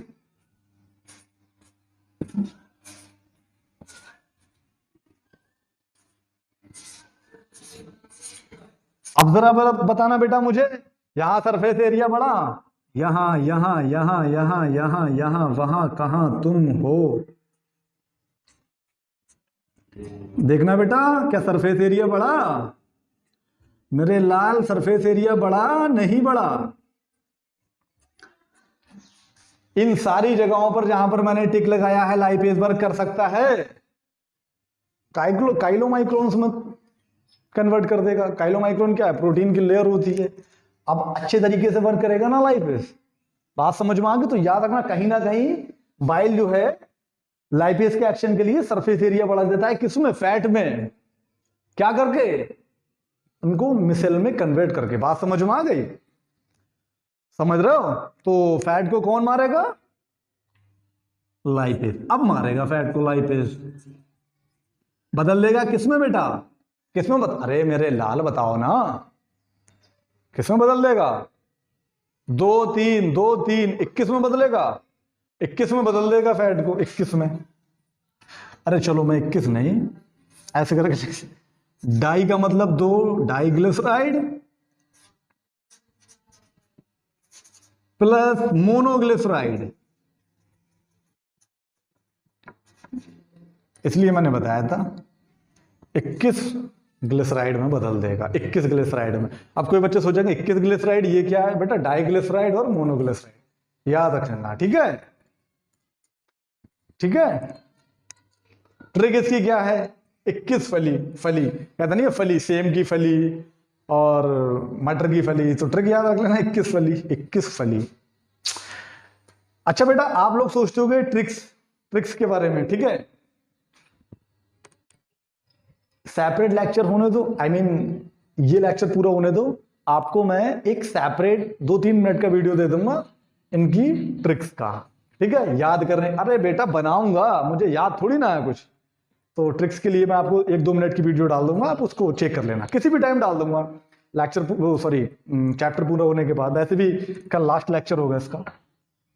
मोनोग्लिसराइड बात हो गई बेटा, ठीक है। तो फैट को भी मार दिया हमारे लाइपेज और बाइल भैया ने, ठीक है। अब नंबर बेटा किसका लगेगा, न्यूक्लिक एसिड तो छोड़ ही दिया, चलो उसको भी ले लो अड़ंगे पे, न्यूक्लिक एसिड। तो जो हमारा न्यूक्लिक एसिड है, इसको न्यूक्लियसिस बदल देगा क्या में, न्यूक्लियोटाइड में, साइड में बेटा, ऑब्वियसली न्यूक्लियोटाइड्स में, न्यूक्लियोटाइड्स में। बेटा ये रिएक्शन अभी तक नहीं कराई है, ठीक है, मैंने न्यूक्लिक एसिड को न्यूक्लियसिस न्यूक्लियोटाइड्स में। बेटा न्यूक्लिक एसिड बना हुआ कैसे होता है, कैसे कैसे बनता है न्यूक्लिक एसिड, पता है, शुगर और आपकी देखो बेटा, ये पेंटोस शुगर थी 5 कार्बन वाली, ठीक है, 5 बन गए 6 बन गए, चलो ऐसे ऐसे समझ लो बेटा, ये जुड़ गई नाइट्रोजनस बेस से। अब मैं पोजीशन एक्यूरेट नहीं दिखा रहा हूं, ठीक है, ऐसे करके लिखवा दे रहा हूं आपको। ये शुगर का मॉलिक्यूल था, नाइट्रोजनस बेस, और ये फॉस्फेट से जुड़ा हुआ था, कैसे, फॉस्फेट। अब इसकी ऐसी ही चेन, बहुत लंबी सी अगर चेन है पूरी, dot dot dot dot dot chain, ठीक है।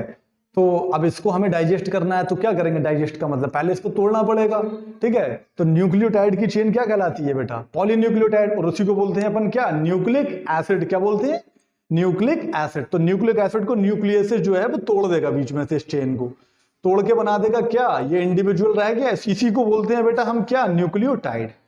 क्या बोलते हैं बेटा, न्यूक्लियोटाइड। बात समझ में आ गई कि एक्शन कैसा रहा न्यूक्लियसिस का, इस पूरी चेन को तोड़ देगा, पॉलीन्यूक्लियोटाइड की चेन को, यानी कि पॉलीन्यूक्लियोटाइड न्यूक्लिक एसिड, बात एक ही है बेटा, चेन को तोड़ के क्या में बदल देगा, न्यूक्लियोटाइड्स में। ठीक है बेटा। अब बेटा यहां पर एक चीज याद रखना, मैं इसको मिटा रहा हूं बेटा, वाइप कर रहा हूं, आपको थोड़ा सा सही लगेगा।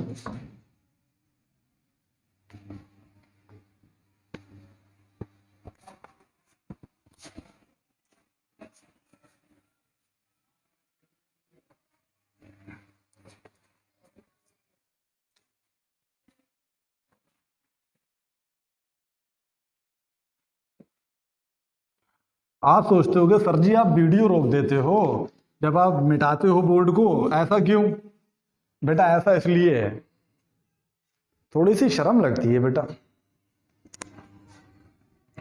और थोड़ा टाइम भी बच जाता है। अब बेटा क्या होगा, अब ये न्यूक्लियोटाइड बना तो यहां पर आ जाएगा अब हमारा न्यूक्लियोटाइडेसिस। अब ये क्या करेगा, ये क्या करेगा, ये क्या करेगा बेटा, ये क्या करेगा, यहां से फॉस्फेट को हटा देगा, ये स्ट्रक्चर बचेगा और इस स्ट्रक्चर को बोलते हैं न्यूक्लियोसाइड। बात समझ में आ गई? अब न्यूक्लियोसाइडेसिस आ जाएगा बेटा, वो बदल देगा इसको किसमें, शुगर और बेस में। अरे बेटा यहां से इसको तोड़ देगा, वो क्या बन जाएगा, शुगर और बेस। बात समझ में आ गई, कहानी समझ में आ गई बेटा। न्यूक्लिक एसिड का पाचन कैसे करके हुआ है? पहले क्या था, न्यूक्लिक एसिड था, यानी कि न्यूक्लियोटाइड की चेन थी, उसको न्यूक्लियस ने क्या करा, तोड़ दिया, टुकड़ों में तोड़ दिया, और बने क्या, न्यूक्लियोटाइड्स, यानी कि ये वाला स्ट्रक्चर। पता होगा आपने डीएनए में पढ़ा होगा, नहीं पढ़ोगे, पढ़ा है तो बताऊंगा मैं आपको। फिर क्या होगा बेटा, न्यूक्लियोटाइड्स जो थे, इनको न्यूक्लियोटाइडेसेस जो था आपका एंजाइम, उसने फॉस्फेट को यहां से हटा दिया। ठीक है। अब कोई पूछता है आपसे कि न्यूक्लियोटाइडेसेस वर्क कैसे करता है, तो आप क्या बताओगे? ये मत कहना कि न्यूक्लियोसाइड में कन्वर्ट करता है, बेटा ये तो दुनिया को पता है। आप कहना फॉस्फेट को हटा देता है, शुगर और बेस बचते हैं, जिसको बोलते हैं न्यूक्लियोसाइड। बात समझ में आ गई? ठीक है, आगे देखते हैं बेटा। और न्यूक्लियोसाइड को बेटा, न्यूक्लियोसाइडेसिस जो है वो दोबारा से यहां पर शुगर और नाइट्रोजनस बेस को तोड़ देगा और बना लेगा शुगर और नाइट्रोजनस बेस। बात समझ में आ गई? लिखा नहीं रहा हूं, दिखा दे रहा हूं। ठीक है, तो ये जो था आपकी रिएक्शंस थी। ठीक है, वाइप कर रहा हूं मैं इसको, फिर से सर जी गायब हो जाएंगे अब गिस्ता मार के, मैं उसको खुद मार तोड़ लूंगी खुद अपने आप को। ठीक है बेटा। तो अब क्या होगा बेटा, अब तो एज वाली रिएक्शन आएंगी सब। नाउ सक्कस एंटेरिकस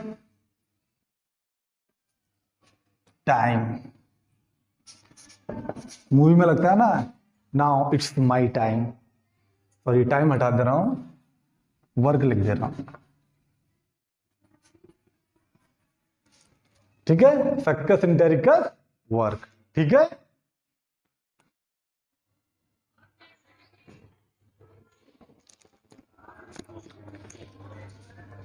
कैसे करेगा वर्क?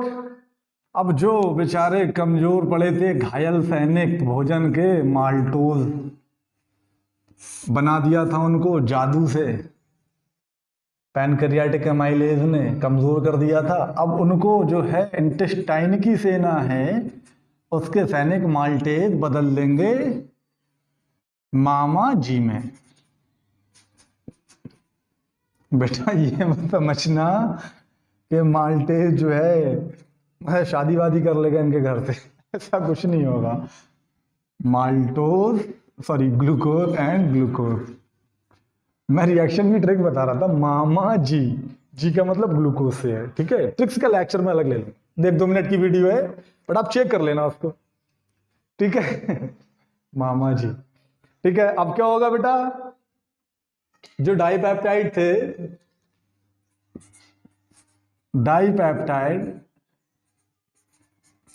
डाइपेप्टाइड कहां से आए थे बेटा, ट्रिप्सिन काइमोट्रिप्सिन ट्रिप्सिन काइमोट्रिप्सिन कार्बोक्सीपेप्टाइड, उन्होंने प्रोटीन्स को तोड़ दिया था, घायल कर दिया था, जादू से बना दिया था डाइपेप्टाइड।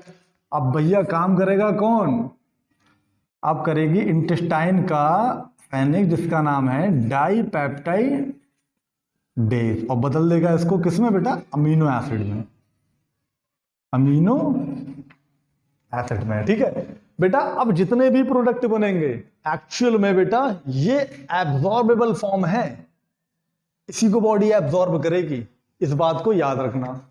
ठीक है, और क्या होगा बेटा, सोच कर बताओ। लैक्टोज है बेटा, लैक्टोज, मान लो यहां लैक्टोज है,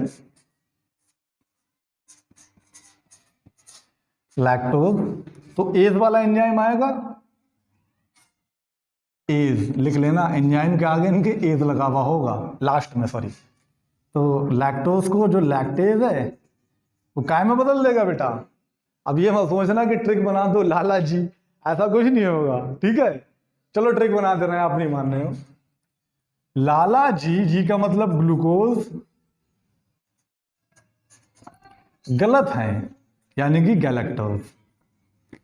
ठीक है, लाला जी गलत है। ठीक है, एक आध रिएक्शन और बताओ, बताओ बताओ। ठीक है, मैं बता दे रहा हूं। सुक्रोज, ये भी टूट के आए होंगे बेचारे कहीं ना कहीं से। ठीक है, पैनक्रियाज वाले किसी सैनिक ने मारा होगा। तो सुक्रेज जो है यानी कि इंटेस्टाइन का सैनिक, ये एंजाइम जो है बेटा सब सक्कस इंटेरिकस यानी कि इंटेस्टाइनल एंजाइम है, ये सब जूस के एंजाइम। तो सुक्रेज जो है इसको बदल देगा ग्लूकोज और फ्रक्टोज में। इन्वर्टेज भी बदल देता है बेटा सुक्रोज को, ट्रिक होती है सुई में गुफा। अब यहां पर जी वाली रिएक्शन चल रही है ट्रिक, तो मैं बता दे रहा हूं, सासू जी फ्रस्ट्रेट है, लाला जी गलत हैं, सासू जी फ्रस्ट्रेट हैं, समझ रहे हो।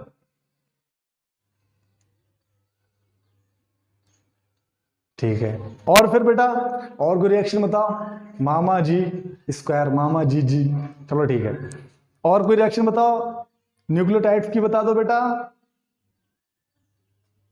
ठीक है, जो बेटा न्यूक्लियोटाइड्स बचते हैं फर्दर,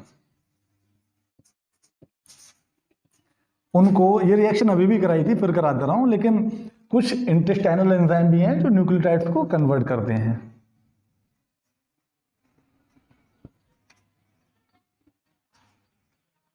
जो न्यूक्लियोटाइड्स हैं बेटा, तो अभी मैंने क्या बताया था, जो न्यूक्लियोटाइडेज जो होते हैं वो काय में बदल देते हैं इसको,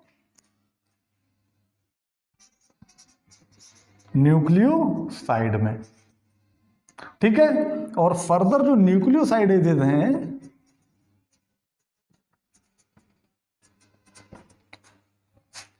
वो बदल देंगे न्यूक्लियोसाइड को किसमें बेटा, शुगर और बेस में। कैसे करके होगी कहानी मैं दिखा रहा हूं आप। अभी एक बार बता दी थी बेटा, ये शुगर का मॉलिक्यूल है, इससे जुड़ा हुआ होता है नाइट्रोजनस बेस, ये हमें पता है, और इससे जुड़ा हुआ होता है फॉस्फेट। और ऐसी ही ये चैन कई मॉलिक्यूल जो हैं, फास्फोरस पी बना दिया यहां पर, ठीक है, शुगर नाइट्रोजनस बेस, तो ऐसी ही बहुत सारी पूरी चैन होती है, उसको बोलते हैं पॉलीन्यूक्लियोटाइड की चैन। ठीक है, मॉलिक्यूलर बेसिस ऑफ इनहेरिटेंस में बताऊंगा बहुत अच्छे से आपको ये, ठीक है, आई प्रॉमिस टू यू। तो होता क्या है, ये इसी चैन को बोल देते हैं बेटा न्यूक्लिक एसिड। तो जो न्यूक्लियस होता है वो पहले इनको तोड़ने का काम करता है, इस चेन को, और वो क्लीवेज करता है, सारे न्यूक्लियोटाइड को अलग कर देता है। अब ये बेटा न्यूक्लियोटाइड अलग हो गया तो न्यूक्लियोटाइड बचता है, न्यूक्लियोटाइड को न्यूक्लियोटाइडेज जो होता है वो एक्चुअल में फॉस्फेट को हटाता है, फॉस्फेट को हटाता है, फॉस्फेट को ये हटा देता है, और बचता है ये वाला, और इसको बोलते हैं अपन क्या, न्यूक्लियोसाइड। अब न्यूक्लियोसाइड जो है, न्यूक्लियोसाइड बचा, तो अभी तो ये बेटा टूटना बाकी है, इसका पूरा डाइजेशन कहाँ हुआ है, जब तक शुगर ना मिल जाए हमें। ठीक है, तो न्यूक्लियोसाइडेज आता है, वो इस पर वर्क करता है, वो इन दोनों के बीच में क्लीवेज लगा देता है, तोड़ देता है, तो शुगर बचती है हमारी और नाइट्रोजनस बेस बचता है। ठीक है, समझ में आ गई ये रिएक्शन। अच्छा बेटा, यहां पर जो लाइपेजेस पाई जाता है बेटा, वो 21 जो होते हैं, 21 ग्लिसराइड मतलब डाइग्लिसराइड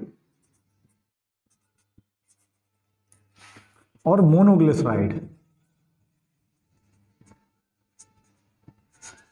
इनको बदल देता है। कहां पर ये सारी रिएक्शन बेटा हो कहां रही है, ड्यूडेनम में हो रही है, याद रखना। इनको बदल देता है लाइपेज, कौन सा बेटा, लाइपेज या लाइपेजेस, लाइपेजेस बदल देता है फैटी एसिड एंड ग्लिसरॉल। ठीक है, फैटी एसिड और ग्लिसरॉल में चेंज कर देता है। ठीक है, तो ये जो थी आपकी रिएक्शंस थी। अब बात की जाए बेटा अगर लार्ज इंटेस्टाइन की, ठीक है, तो यहां पर बेटा डाइजेशन नहीं होता है। Large intestine, no significant digestion. बेटा मुझे लग रहा है ये आपकी एनसीईआरटी की लाइन है। अब डाइजेशन नहीं होता तो क्या होता है बेटा,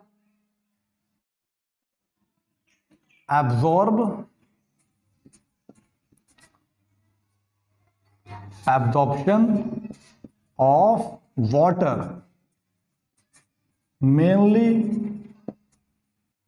टेक्स प्लेस। यहां पर सबसे ज्यादा पानी का एब्जॉर्प्शन होता है। पूछता है कोई कि पूरी गट में, एलिमेंट्री कैनाल में सबसे ज्यादा पानी का एब्जॉर्प्शन कहां होता है, तो वो होता है बेटा लार्ज इंटेस्टाइन में। आंसर बेटा, आंसर लार्ज इंटेस्टाइन। रीजन कोई पूछ ले तब क्या जवाब दोगे मेरे प्यारे बच्चों, कोई पूछ ले रीजन तो बताओ, स्मॉल इंटेस्टाइन में क्यों नहीं हुआ। बेटा इसलिए नहीं हुआ, यहां पर जो होता है फॉर्मेशन होता है फीसिस का, फीकल मैटर का, समझ लो, जो मल है बेटा उसका फॉर्मेशन। किसका, मल का फॉर्मेशन। और मल के फॉर्मेशन, अब बेटा जो स्मॉल इंटेस्टाइन जो ड्यूडेनम से होता हुआ जो मैटर आता है, ठीक है, फूड आगे बढ़ता है तो एक्चुअल में वो लिक्विफाई होता है। ठीक है, तो उसको शक्ल देने के लिए सॉलिड, ठीक है, यहां पर क्या होता है, वो वही मैटर जो होता है आपका, ठीक है, वो लिक्विफाई होता है, यानी कि उसमें म्यूकस जो है वो मिलता है और प्लस पानी उससे खींच लिया जाता है। तो जो फीसस होता है बेटा वो थोड़ा सॉलिड हो जाता है, वो सॉलिड हो जाता है और उसमें म्यूकस मिलने की वजह से वो थोड़ा सा लुब्रिकेट हो जाता है, जो जिससे कि वो आसानी से बाहर निकल सके। ठीक है बेटा, तो पानी का एब्जॉर्प्शन होगा एंड म्यूकस जो है बेटा लुब्रिकेट फीसस, लिख दे रहा हूं। ठीक है, बात समझ में आ गई। और बेटा क्या होगा, और म्यूकस का बेटा दूसरा काम क्या होता है, ये कहीं ना कहीं जो म्यूकस होता है, जैसे कि आप ऐसे करके मानो सूखी मिट्टी है, आपको बर्तन बनाना है तो उसमें पानी मिलाओगे, पानी मिलाने से क्या होगा, उसके जो मिट्टी के डस्ट के पार्टिकल हैं वो सारे, वो सैंड के पार्टिकल वो सारे चिपक जाएंगे आपस में। ऐसे ही म्यूकस कहीं ना कहीं ये जो अनडाइजेस्टेड फूड है, कौन सा फूड है, अनडाइजेस्टेड फूड, तो उसको अधेरिंग का काम भी करता है, यानी कि जोड़ने का काम। अधेरिंग मतलब जोड़ने का काम, अधेरिंग ऑफ फीसेस, इसका काम भी ये करता है। बात समझ में आ गई। ठीक है, अब बेटा जहां पर सोचने की बात है, पानी का एब्जॉर्प्शन हो रहा है तो कहीं ना कहीं यहां पर पानी में बेटा मिनरल्स भी होंगे। अच्छा मान लो डॉक्टर ने, मान लो हमारी कॉलन में कोई प्रॉब्लम होगी तो डॉक्टर दवा देगा, ठीक है, तो कहीं ना कहीं कुछ ड्रग है वो भी यहां पर एब्जॉर्ब होती हैं, ड्रग मिनरल, ठीक है, तो ड्रग भी यहां पर एब्जॉर्ब होती है। तो इस बात को आप याद रखेंगे। तो it's all about digestive reactions. ठीक है बेटा, ये जो है आई होप काफी हेल्पफुल होगा आपके लिए। ठीक है, और जहां तक मैं उम्मीद करूं, अगर आपके एग्जाम की बात करूं बेटा, तो मुझे नहीं लगता बेटा इससे बाहर वो कुछ भी पूछ सकते हैं। ठीक है बेटा, कल एक बच्चे ने क्वेश्चन किया था मुझसे, कॉल करके, कॉल की थी डायरेक्ट उसने, बंदे ने, जान पहचान का ही था, उसको पता चला यूट्यूब चैनल क्रिएट करा, तो मैं उनको आंसर कर रहा हूं। कल तो मैं थोड़ा सा बिजी था, वीडियो में आंसर कर रहा हूं, आप लोग भी सुन लेना जो भी वीडियो देखे मेरी। उन्होंने पूछा था मुझसे कि सर जो है वीडियो तुम लंबी बहुत कर रहे हो, कमेंट्स में भी आया था। तो बेटा मैं आपको एक रियलिटी बताऊं, अगर कोई यहां पर लिख दे आपसे 5 मिनट में डाइजेस्टिव सिस्टम पूरा, 20 मिनट में डाइजेस्टिव सिस्टम पूरा,